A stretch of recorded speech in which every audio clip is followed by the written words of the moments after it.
I'm Jim Mattis, and I served for over 40 years in the United States military.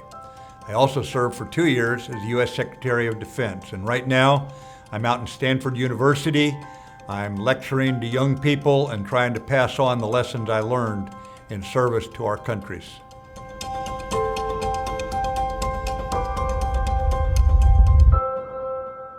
I first went to the United Arab Emirates in 1979. I was a young officer in the Marines, and I went ashore there for a short visit, and I was struck by one thing that has stayed with me over many, many years to the present day, and that was the friendly air, the cosmopolitan air of the people of Dubai and Abu Dhabi, where I was fortunate to visit many, many times over my service. And they were really a big help to me as I grew to understand this very, very challenging area that we've all lived through for many years. I met the ambassador from UAE, Ambassador Otaiba, when I came up to Washington on some visits as a more senior officer.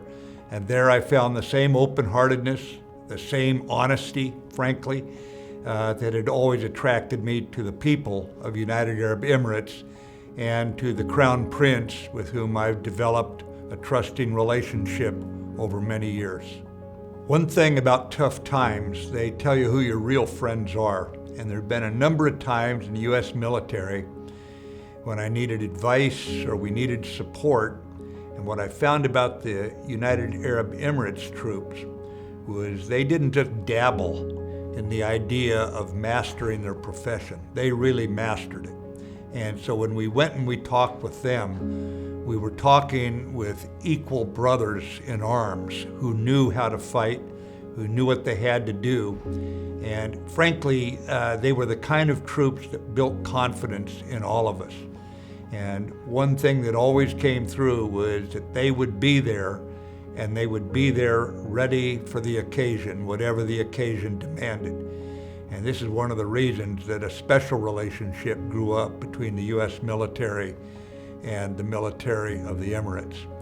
You know, I remember on one operation where we were in combat together, and the Emiratis had just sent in reinforcements at a time when, frankly, we needed them badly. And of course, when air forces come into a theater, the first thing they do after they get sorted out and they get back in the air is they do some check rides. They have to learn the area, learn the communications procedures. And wouldn't you know it, during their check ride, where they're fully loaded, things went wrong and air support was not available for some of our NATO forces who were in contact with the enemy. So immediately the call went to the Emiratis and asked, can you do it right now on your first check ride in theater?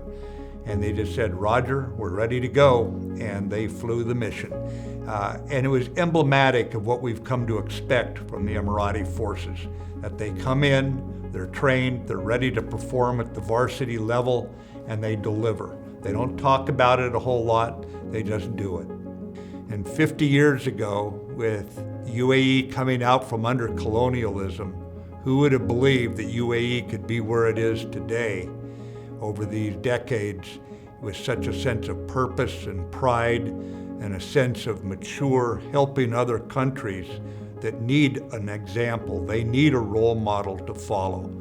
And I think UAE gives a model for many people. We face the same challenges. We have more in common with each other than we have in differences with each other. You know, I look at the last 50 years, and what it really tells me is the next 50 years are going to be even better, because we've set a groundwork, we've set a foundation of shared sacrifice on the battlefield, of shared education in academia. And if we continue to trust each other, if we continue to work on this, if we continue to build this partnership, then the sky's the limit. And we're going to be the best of friends for the next 50 years as well, and keep turning this relationship over stronger every year for what we share.